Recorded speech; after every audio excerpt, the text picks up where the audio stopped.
এখানে এসে দেখলাম পণ্ডিতরা তোমায় বিদেন দিচ্ছেন, তাই তোমার কাছে চলে এলাম। তা হ্যাঁ গা মেয়ে, তোমার হাতে নাকি জ্বলন্ত কয়লা দেবে?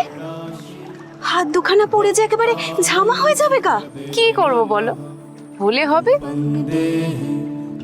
মা ভবানী তো জানেন আমি কোনো দোষ করিনি। আমার জ্বালা যন্ত্রণা সব তিনিই ঘুচিয়ে দেবেন। মা হয়ে মেয়ের কষ্ট কি আর সহ্য করতে পারবেন বলো? দাঁড়াও মেয়ে,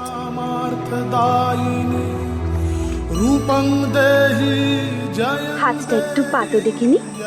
কেন গো? হাতে একটু তেল মাখিয়ে দিই, তাহলে হাতে জ্বলন্ত কয়লা দিলেও পুড়ে যাবে না। ও মা, এমন আবার হয় নাকি? হবে গা হবে, তোমার জন্য হবে। তুমি তো মা ভবানীর ওপর এত ভরসা করো, মা কি তোমায় কখনো ফেরাতে পারেন? দাও তো, হাতটা দাও।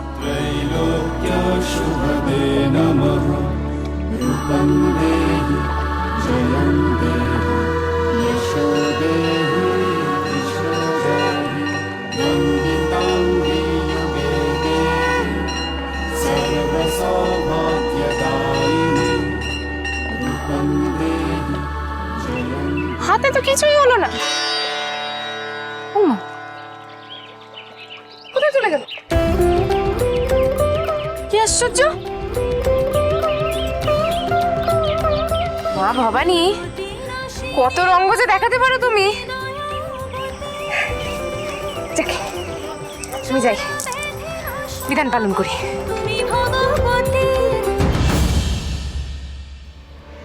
চ্যাটামশাই,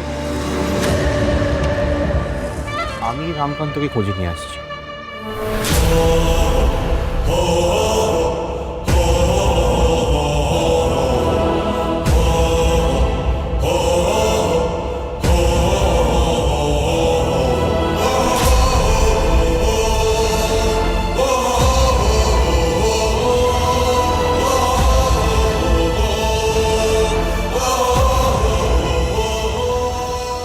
কি রামকান্ত, তুমি কোথায় গেছিলে কাউকে না বলে? বাবা মশাই, আমার নিজস্ব কিছু কাজ ছিল, তাই কাল রাতে ঘোড়ায় চড়ে আমি বের হয়েছি। পথে দস্যুর আক্রমণ করে।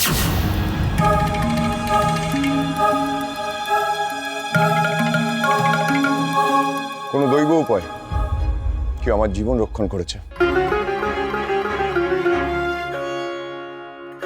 দস্যুরা পেছন থেকে আক্রমণ করেছে।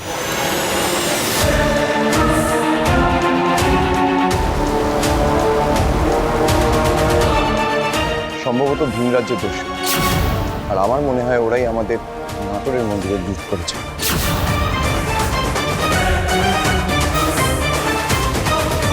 যুবরাজ, আসলে আমাদের আরো সতর্ক থাকার প্রয়োজন। নাটোরেশ্বরী মূর্তি অদৃশ্য হয়ে যাওয়া তো শুভ লক্ষণ নয়, মহা সর্বনাশও হতে পারে। রঘুরাজা, আপনার লোকেরা তো পশ্চিম প্রান্তে যাত্রা করেছে। দয়ারাম কি কোনো সংবাদ পাঠিয়েছেন? না আচার্যগুরু, এখনো পর্যন্ত কোনো সংবাদ আসেনি। দেখা যাক কি সংবাদ আসে।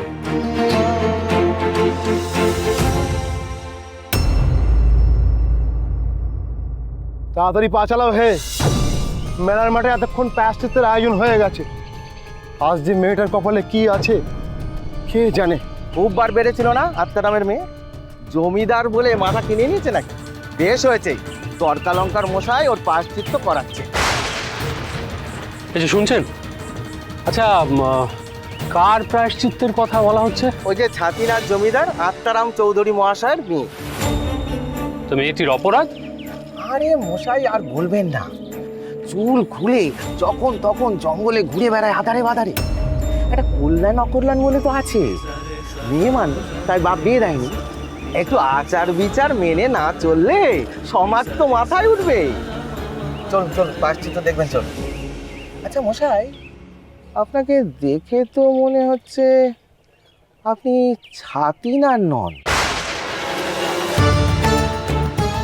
দয়ারাম, আগে রঘুরাজা, তুমি যত তাড়াতাড়ি সম্ভব এই সুলক্ষণা দেবাংশী কন্যার খোঁজ নাও, এই দায়িত্ব তোমার।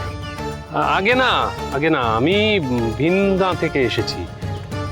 আচ্ছা, ওই আত্মারাম চৌধুরী মশাইয়ের মেয়ে বললেন না? হ্যাঁ। জঙ্গলে একা একা ঘুরে বেড়ায়। মেয়েটির সাহস আছে বলতে হবে। দুঃসাহস মশাই, দুঃসাহস।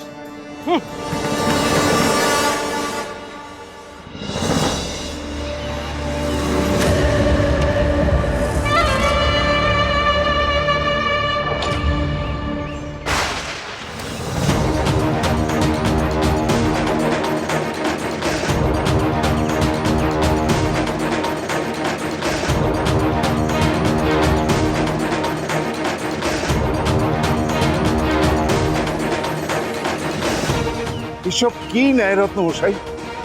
জ্বলন্ত কয়লা কিসের জন্য? এই কয়লা হাতে নিয়ে ভবানীকে হাত শুদ্ধি করতে হবে।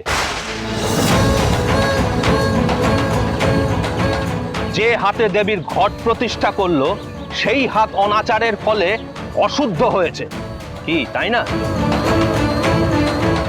কিসের অনাচার? আজ পর্যন্ত আমার মেয়ে কোনো অনাচার করেনি নাই রত্নমশাই।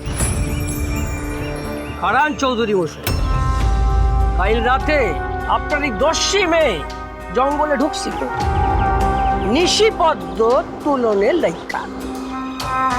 ভুল কইছি?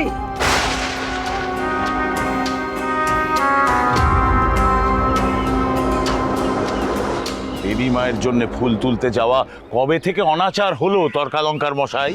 না না না না না না না না, দেবী মায়ের ফুল তোলা কোনো অনাচার নয় চৌধুরী মশাই। রাতে তো ভীমরাজ্যের দস্যু এসেছিল ছাতিনার জঙ্গলে। আমি কাটারি নিয়ে ওদের সামনে না দাঁড়ালে ওরা একজন ভালো মানুষের প্রাণ নিয়ে নিত। আপনার মেয়ে দস্যুদের তাড়িয়েছে যুদ্ধ করে, তাও রাতের বেলা খোলা চুলে।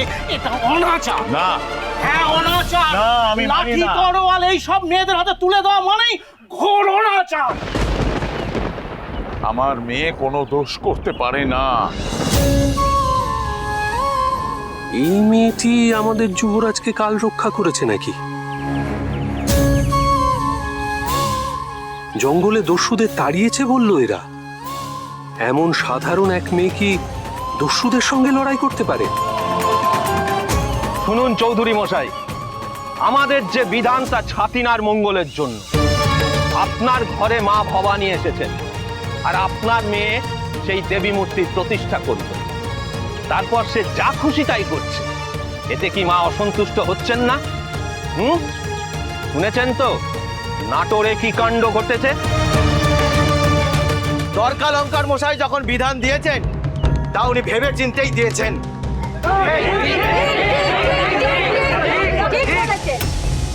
অনেক কথাবার্তা হয়ে গেছে। নাই রত্নমশাই, কয়লা ভবানীর হাতে তুইলা দেন।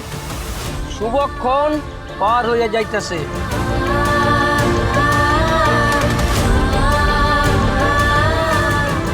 জয় মা। না না না না রত্নমশাই, আপনি এই অনর্থটা করবেন না। আমার মেয়ের দুটো হাত জ্বালিয়ে দেবেন না। ওর সামনে গোটা জীবনটা পড়ে রয়েছে। আমি প্রায়শ্চিত্ত করব।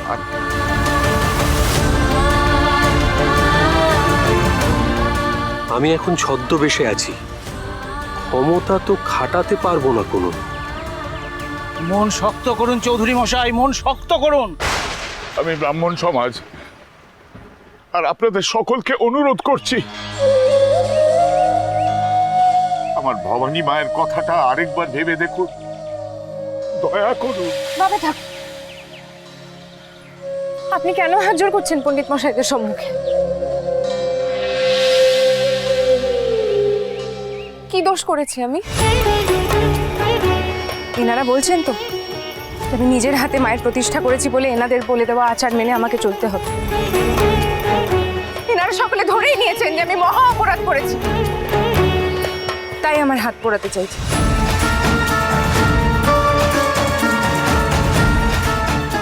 আমি জানি, মা ভবানী জানে যে আমি কোনো দোষ করি না।